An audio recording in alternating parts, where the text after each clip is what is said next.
Well, this was a surprise for me to have to do this, but my scripture lesson for today is Psalm 34, verse 4 and 6. I sought the Lord, and he heard me and delivered me from all my fears. This poor man cried out, and the Lord heard him and saved him out of all his troubles. You know, in the four Gospels, Matthew, Mark, Luke, and John, there's a lot of stories of Jesus doing miracles. He let the blind man see. He let the lame man walk. And in Matthew 9 and Mark 5, a ruler came to Jesus, and he believed in him, and he told him that his daughter had died. And he asked Jesus to come to him. And Jesus went. Jesus touched her hand and told her to rise. He healed the dead. And then in John 11, Lazarus, one of his best friends, died. And it was a couple days before Jesus got there to where he was. And they'd already put him in a tomb and sealed it. And he got there and told them to roll the stone away. And then he said, Lazarus, come forth. Jesus raises the dead. And I'm going to tell you today about how he touched me. 4 years ago, COVID was horrible. They were telling you to stay home, not to go out, not to do this, not to do that. Well, I have a son, Michael, in Alabama, who has Parkinson's. And he was getting ready to have brain surgery. And I wanted to see him. I hadn't seen him for a couple years. So my son Jim and I, we flew down to Alabama to visit with Michael. We flew back. By the time we got back to BWI, walked through the airport, everybody was coughing. It was really something. And sure enough, in a couple days, I started to cough. A couple days later, I was having trouble breathing. My daughter Mary, she wanted me to go to the emergency room, but I'm kind of stubborn. I told her no, I wasn't going to the emergency room. So she said, well, I'm going to call Dr. Shanahan. I said, well, help yourself. So she called the doctor, and of course they said, go to the emergency room. So Mary bundled me up, took me to the emergency room. Dr. Lucas was on duty that day. He, of course, did the swab test, which today takes, 10 or 15 minutes to get a result? But back then, it took 24 hours. So he did the swab test. He gave me 2 prescriptions. He sent me home, told me to come back tomorrow if I wasn't any better. Well, that night, I really thought I was going to die. I couldn't breathe. I coughed constantly. And Mary came into my room. She said, come on, Mom, we're going back to the hospital. So on the way out, she said, grab your iPad. She said, it'll give you something to do. You know how long it is in the emergency room? Which, of course, it is a long time. So I grabbed my iPad, and off we went back to Chestertown Hospital. When we got there, the hospital had shut down. I could go in, but Mary couldn't go in. Only workers or sick people could go in. Of course, Mary works at the hospital, but she wasn't on duty, so therefore she couldn't go in. I had to go in all by myself. And that was kind of scary because I was sick. Dr. Lucas came into the room, same doctor that was on the day before, and he sat down next to me. And he even used my first name. He said, Maryanne, he said, you're extremely sick. He said, you have COVID, and you have a real bad case of it. He said, Chestertown, we're not equipped to take care of you. He said, I've got to send you out to another hospital. Well, there again, I said, I'm not going to cross the bridge. Whatever you do, I'm not going to cross the bridge. I said, send me to Christiana, send me to Easton. I don't care, but I'm not going to cross the bridge. So he went out and came back in. And he said, Easton said they'd take you. He said, I've already called an ambulance to come get you. And this is like 8:30 in the morning. The ambulance came at 4:15. I'm laying there coughing, gagging, and they didn't come till 4:15. They must have hit every pothole on Route 50 because it was the worst trip I've ever had. It was horrible. Anyway, they got me down there and they got me into a room. They didn't take me through the emergency room. They took me directly to a room. And 2 doctors came in, a man doctor and a woman doctor. The man doctor did all the talking. I don't even remember his name. But he said he didn't want to upset me, but he had to ask me a question. He said, now remember, I don't want to upset you, but I need an answer. Of course, I'm sick. I'm all by myself, and he's asking me a question. He said, I need to know, do you just want me to make you comfortable, or would you want me to intubate you? So I had no idea what the question was. So I asked him, I said, can I call one of my children? He said, yeah. He said, let me go to the phone. I said, just give me my iPad. So of all my kids that I called my son who's living in Italy. It's now 8 o'clock at night, so it's midnight over there. Why I did it, I don't know. Anyway, Jeff answered the phone. And I said, Jeff, would you talk to this doctor and help me understand what he's talking about? So the doctor took my iPad and he talked to Jeff. He told Jeff everything. He told him how really sick I was. And Jeff said, Doctor, you do everything you can for my mom. If you have to intubate her, but do whatever you can. So they gave me a shot, and they knocked me out, and they intubated me. I don't remember much after that. I was in and out. Most of the time I was out. But when I was in, I'd look around. And I was in a room that had 2 sides glass. And the door was in one of the glass sides. And there was a little glass alcove outside the door that the doctors and nurses would come into, and they'd put on a yellow paper gown, a mask, and a helmet. They wore this helmet to come in. Now, so I was still all alone. When they come in, they never talked to me. They got in and out as fast as they could. They didn't want to linger, not around me. And I'm still all alone. I got much worse. I got much worse. I had no idea if it was day or night. I was frightened. I was scared. I was lonely. And I was in terrible pain. I've had 5 children. Major back surgery. Just had surgery the beginning of April. And 2 knee replacements. And if you roll all that into one, it didn't touch the pain that I was going through. I cried a lot. When I was with it, I even started to wave at the people that were walking by the glass window. But most of them didn't pay any attention to me. They just went on. I guess they were just too busy. Finally, I realized I wasn't alone.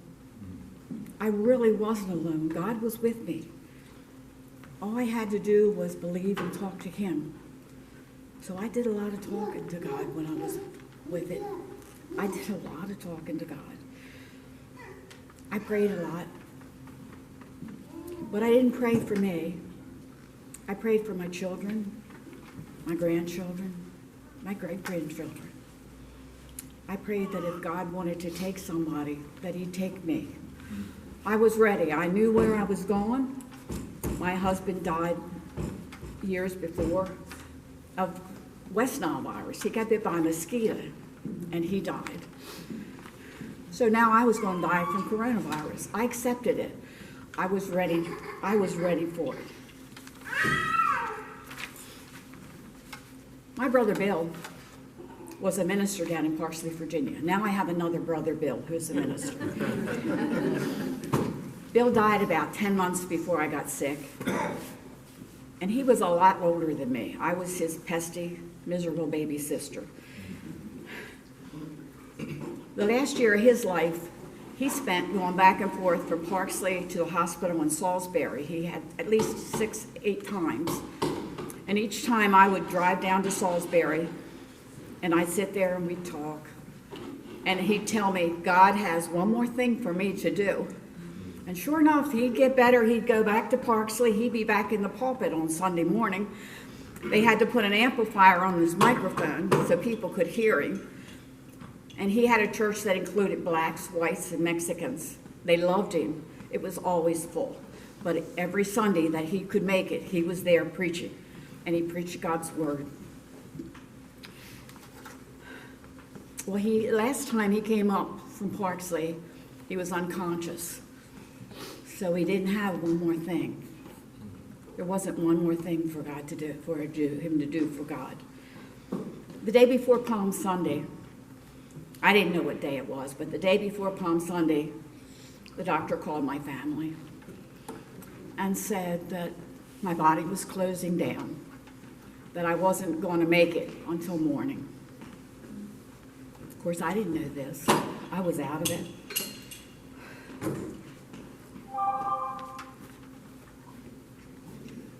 I remember seeing a clear blue sky and white paper, like ticker tape, floating around. And as the paper got closer to me, I could see that my name was on every piece of that paper. That was God's way of telling me that people were praying for me. People were praying for me. I was alone. Physically, I was alone. Nobody was there with me. But people were praying for me. God was taking care of me, and I knew it. My pain got worse and worse. And in my head, I was screaming, please let me die. I can't take this pain anymore. It was like I was being crushed. I couldn't breathe. I couldn't. It was awful. And then all of a sudden, I saw a white light off to my left. And I didn't imagine this, guys, because it really happened. I saw a white light off to my left, and I heard a voice. And the voice said, Maryanne, you're not going to die. Put on your big girl pants and get with it. and then I thought, my God, that's only one person would tell me that. My brother. God had one more thing for him to do. Oh.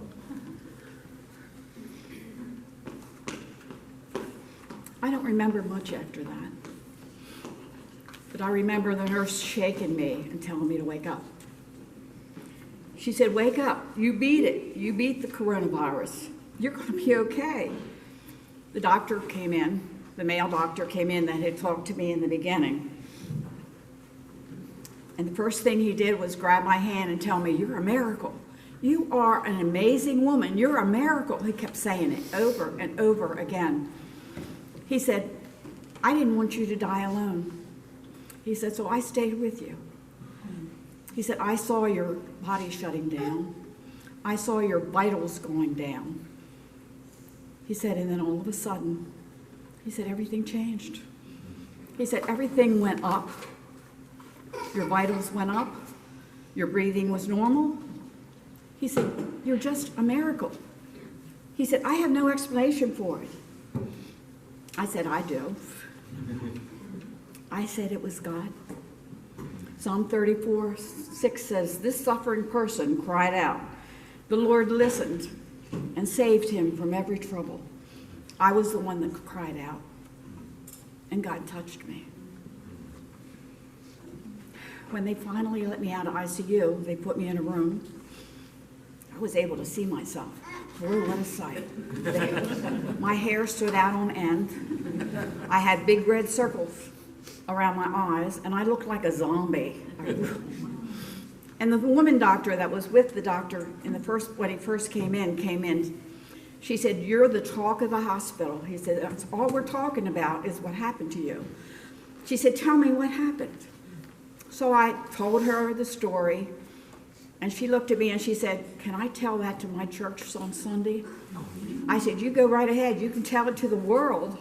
I said, "God saved me. God touched me." I came home on oxygen.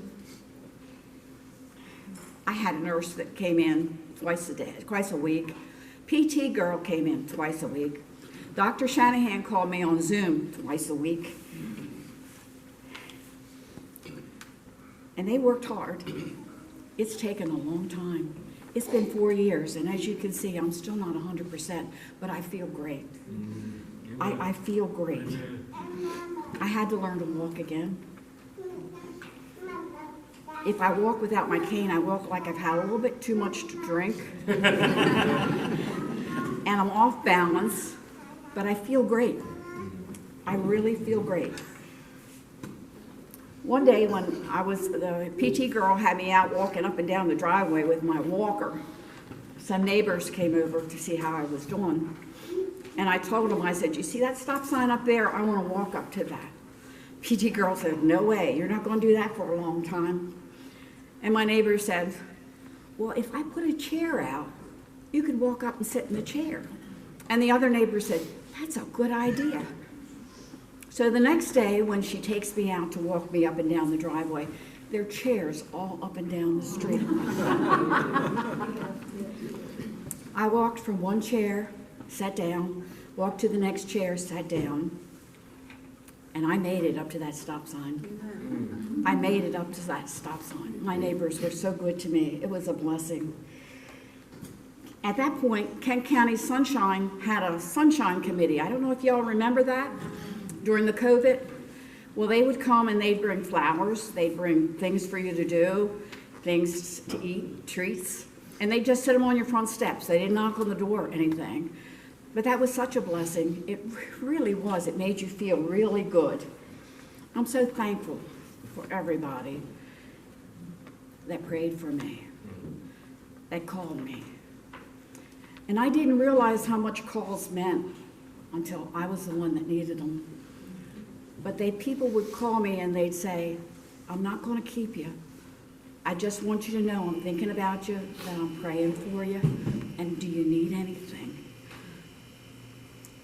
And it was such a wonderful feeling to have people do that. And if I learned anything through all this, it's that you need to keep in contact with people who are sick like that. So if you don't get anything out of my little talk, if someone's been in the hospital, if someone's not at church, if someone's sick, just call them and tell them that. I'm not going to keep you. I just want to tell you I'm thinking about you. I'm praying for you.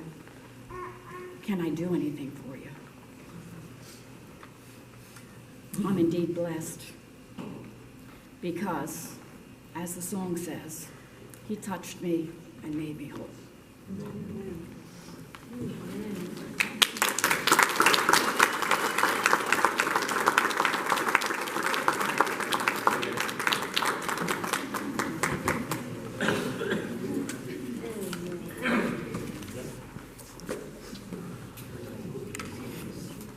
I'm sorry, that was the wrong way to do it.